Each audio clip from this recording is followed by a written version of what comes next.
I want to begin by thanking all those who have served and sacrificed, for our country, making it,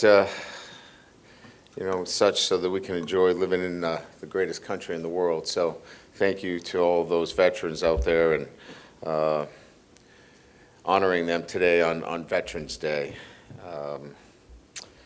Getting ready for Florida, certainly going to the swamp is always a challenge and certainly a difficult place to play. Really give a quick recap on the Alabama game. Incredible atmosphere. Our fans came out. They were incredible, created a great atmosphere. Wish we could have certainly helped in that with our play. Certainly the turnovers were big parts of the game. And certainly at the end of the day, Alabama is a fine football team. They played well. They were consistent. And look, they did a really good job of self-scouting and making a decision as to who they were going to be in this game. They came out with a purpose and wanting to control the line of scrimmage, which they did. Ran the football effectively, obviously, and were consistent in what they did. We were inconsistent, and that really is the difference. So when you're scratching your head or you're thinking about what happened in this game, you had a really good football team in Alabama that went back in the bye week and said, you know what, this is who we're going to be. They came out and were consistent in what they wanted to be in this game, took care of the football, controlled the line of scrimmage, and our response was that we were inconsistent. We had an opportunity to score a touchdown on the first drive. We weren't able to secure a catch. We turned the football over. We had chances to get off the field on third down. At times we weren't in the right alignments. So our guys were up for the fight. They were competitive. They played hard, but that's not good enough if you're not consistent. And as coaches, we've got to help our guys become more consistent. And then our players have to execute more consistently on a day-to-day basis, and on a play-to-play basis. So if you're wondering what happened, you had a really good football team that played consistent, and then you had another team that had the will and desire but did not play consistently, marked by the examples that I just gave you. So that's the recap. Going back to the Florida game, certainly an opportunity for us to get on the winning ways with our football team. Look, this is the same exact place we were last year, right? Coming off of a loss, and so I'm going to get asked the question, what do you have to play for, all of these things. You could ask Ole Miss that when they went and beat Georgia, right? There's nothing to play for. Now they've put themselves with 2 losses, and what they feel is in the mix. We're in the same position. We've got 2 losses. Let's see where it ends up at the end of the year. What's more important is that we have to play more consistent offense, defense, and special teams. That's what's most important, not the playoffs, not anything else. Consistency in the way we play in and play out is the most important thing. Against the Florida team that, certainly, has shown their ability to play consistent. They had a great game against Kentucky. They played physical football.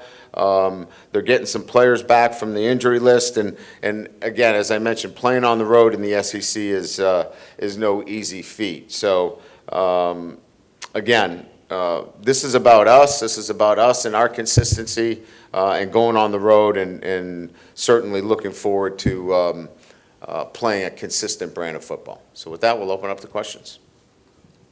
Yeah, Coach, right here. It looks like DJ Lagway, Florida's quarterback, is going to try to give it a go this week in practice. Just what do you, go about preparing for the potential of seeing 2 guys in this game? Yeah, you have to prepare for both, right? I mean, it's certainly a quarterback that has a talent that we've seen on film in terms of what he does. We haven't had a lot of games, but we know of him. He can throw the football. He throws a great ball. He's athletic. And certainly we'll prepare for both quarterbacks.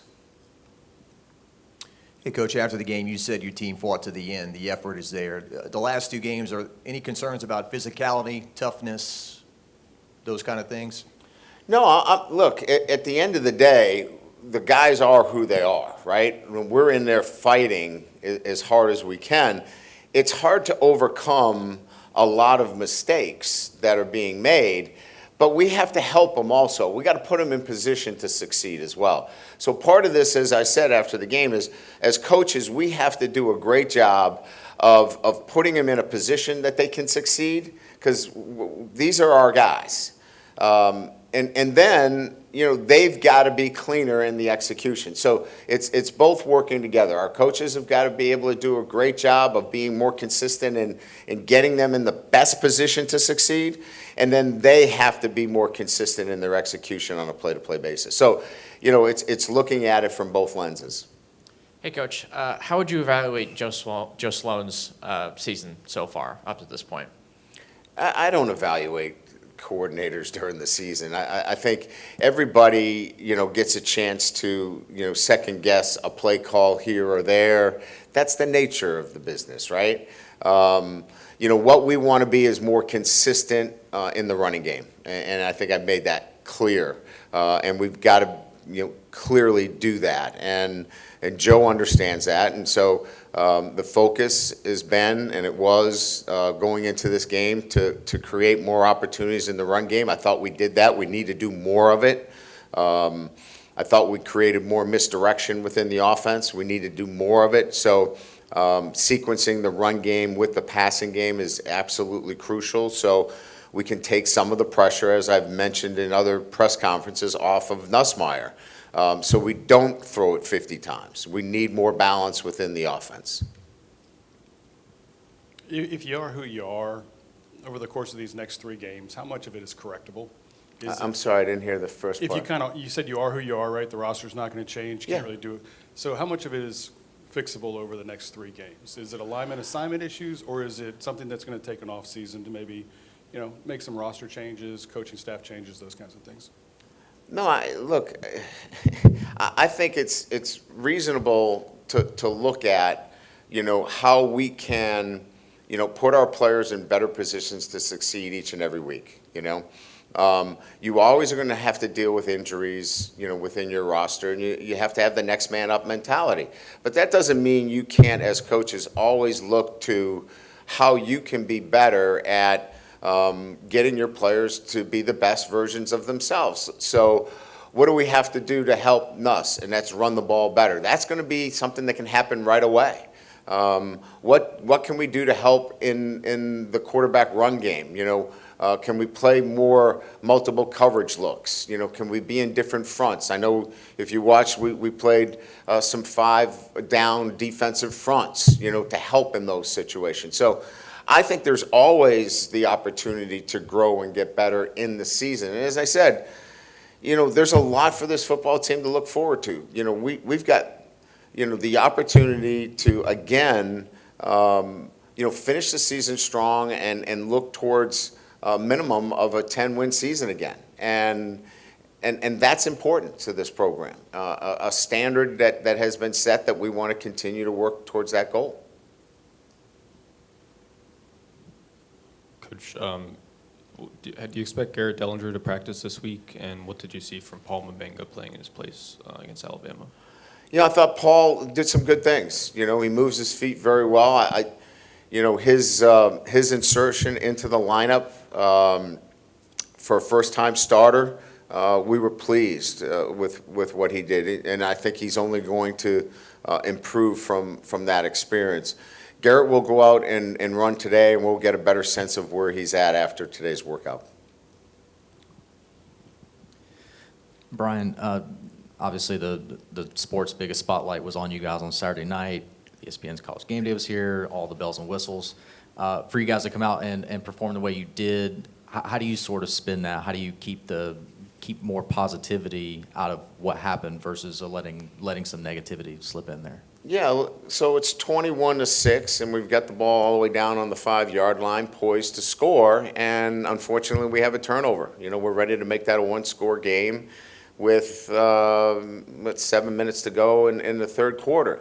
And despite that, as I mentioned, we don't score a touchdown on the first drive where we, could have easily converted there. We turned the football over. We made a multitude of mistakes, and we're still in a position to make that a one-score game. So we know what we need to do. There's no, what happened. We know exactly what happened. As coaches, we got to put our players in a better position through whether it's scheme or through the ability to move guys in a position that makes them more successful. And then we have to execute at a higher level. And that is an attention to detail on the fine details of the game itself. And if we do that, that has been a ticket for success for us. And when we haven't, i.e. 6 turnovers as, one example of a reason why we've lost 2 games, the last 2 games. And that's just one reason why we haven't won the last 2 games. Brian, I'm sure you can appreciate how fans are and how reactionary they can be. And you can probably understand as people's faith is shaken a little bit in the program and where things are going. Is your faith still you've done this for a long time and you know what it takes to win? Are you assessed as confident as you were at the start of the season, earlier this season when you guys won 6 straight, that you know where you need to go? It just might take some more time to get there? So did we not win 14 consecutive games at night? I think we won 14 consecutive, and we lost our first game. I would say that from that perspective, the odds are that I'm feeling pretty confident that we know what we're doing. Am I happy about what would happen? No. And our players? No. Nobody is. Especially, when you have an opportunity, as I just mentioned, to get that game into a one-score game and have a chance to come back and win the game. Nobody's happy about that. But when it comes to an overall look at the program, we're, over the last year, we're 10-3. We won 10 out of our last 13 games.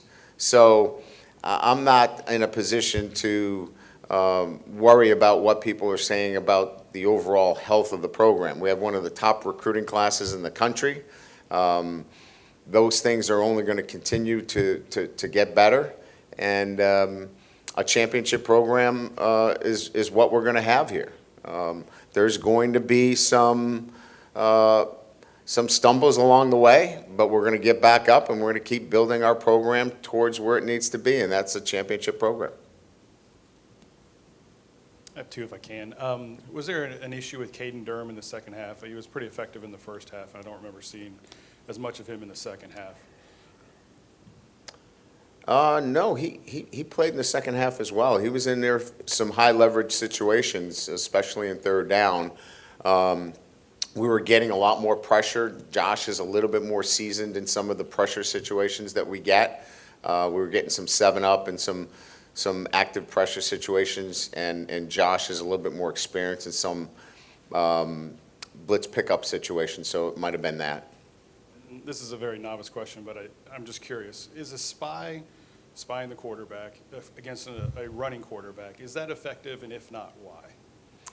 Well, it wasn't in the instances of the 2 long runs. A spy would not have been what we were looking for in those situations. These were quarterback-designed runs where we didn't leverage the football in the manner that we needed to in both of those instances. One of them, Blake would probably tell you he'd like to have that call back in terms of what the defensive call was. The other one, there was just too much air in the defense. We got condensed down pretty good on the front.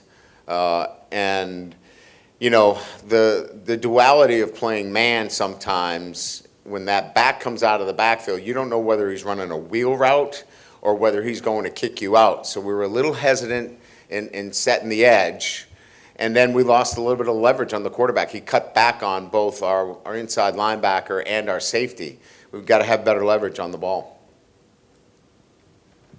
You guys were a lot more creative in the run game this week. Do you think that would have been more effective if the game was a little bit more in reach in the second half? Were you satisfied with the way you guys sort of mixed in some? Yeah, stuff there? I would have liked to. I would have liked to been a little bit more with the outside zone. I mean, look, I'm not here to sit here and critique, the entire game plan, but we got behind 35, 6 there, and you got to get back into it quickly, and probably got outside the run game a little bit quicker than I would have liked. We would have liked to have been more consistent with the run game, and the game itself in terms of what happened in the fourth quarter was, had to throw it a little bit too much. But the mantra moving forward and the what we want to be is it's got to be more consistency to the run game, and as I mentioned, Coach knows that, and he knows what I want from him. Coach, you've had multiple offensive series in recent weeks where Durham is a key factor with long runs, yet when you get in the red zone, he's not in the game. Is there a lack of confidence in him in the red zone? You mentioned previously that more seasoned, but is that the main factor? Are you saying? You have like a 45-yard run, and when he gets to the red zone, he's not in the offense. Yeah, again, I'd have to know what plays we're talking about, and specifically, you're giving me an example of maybe when he wasn't in the game, but there's no preconceived notion that we've got to take him out of the game when we get into the red or blue zone in those kinds of situations. Frank is moving those backs in and out of the game based upon, what the particular plays are. But no, there's no kind of thought process that, hey, we're in the blue zone now, let's get him out of the game. If we have, if we have anything, it's we believe in his ability in that area to score touchdowns. Coach, after last year's LSU-Alabama game, maybe it's easy to say, stop Milroe from running. But with a week to prepare and everything, are you surprised it happened again and to the extent it happened? Well, I think I just went over some of the things that, we knew what was coming, and we had the people in position. We got to go make some plays too, right? I mean, but I will, I want everybody to know that, players make plays, right? But coaches can also help and assist, giving those players an opportunity to be more aggressive too. Like, for example, as I said, the back's coming out of the backfield, right? Is he running a wheel route, or is he coming to block me and kick me out? Well, if I'm in man-to-man coverage, maybe I'm a little hesitant because I think it's a wheel route. But if I'm in cover two, maybe I can be much more aggressive in meeting that back in the backfield. So as coaches, we've got to mix some things up as well. As I talked to Blake about it, he understands that as well. So, look, we're going to take full responsibility and accountability for what we need to do as coaches in terms of helping our players be in a better position, and then our players got to take responsibility for when we put you in position, you got to make the plays. And so it's a little bit of both in terms of stopping the quarterback. We knew what we needed to do relative to what Alabama did against us. On the 72-yard rush from Milroe that essentially closed out the game, was that more of were you guys sending the safeties on a blitz there, or was that a leveraging issue on that play? I think you could probably read into my comments earlier that I think if we had to do it all over again, we would want a different call in that situation. Yeah. What has Florida done well? You see the rigors of this conference and how Yeah. roller coaster-y can be. What have they done well to kind of weather the storm and get to this point? Well, I think, first of all, they've weathered an incredible storm of injuries. A lot of injuries on the back end of their defense. They've stuck together. And I think in large degree, Coach Napier's kept his football team fighting every week with a lot of injuries. They've lost 2 quarterbacks, playing with a third or a fourth quarterback. Back end of their defense has been decimated, and they keep playing hard. So we're going to get that same team at home against LSU. So you know what that's going to be. They're going to play their tails off and be, the best version of themselves. So I think that that's what they're doing well. They're staying together as a team. They're playing hard, and we're going to have to match that kind of intensity from the very first snap.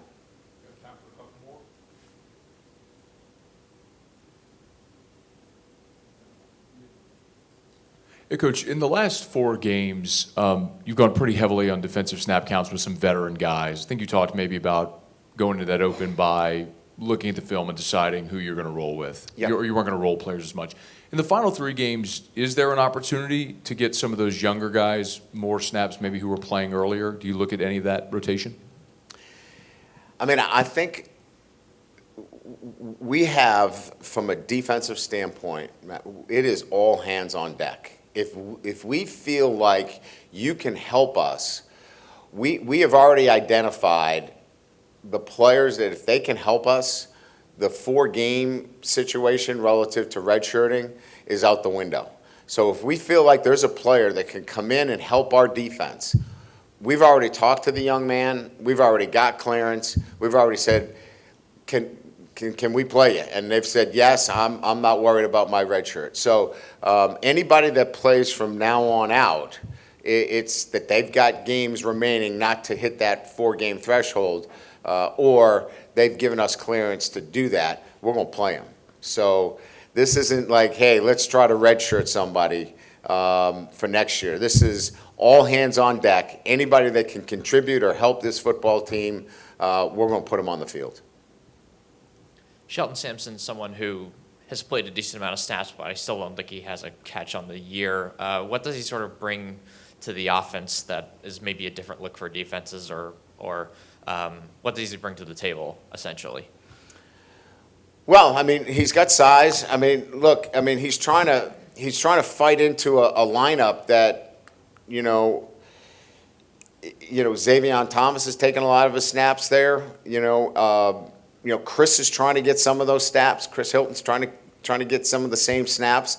So you have a lot of depth there, right? And so this is much more about a competitive situation more than what he's not doing. It's much more is that there's other players there that are stealing those snaps, and he's got to go take them from them. Good, thank you.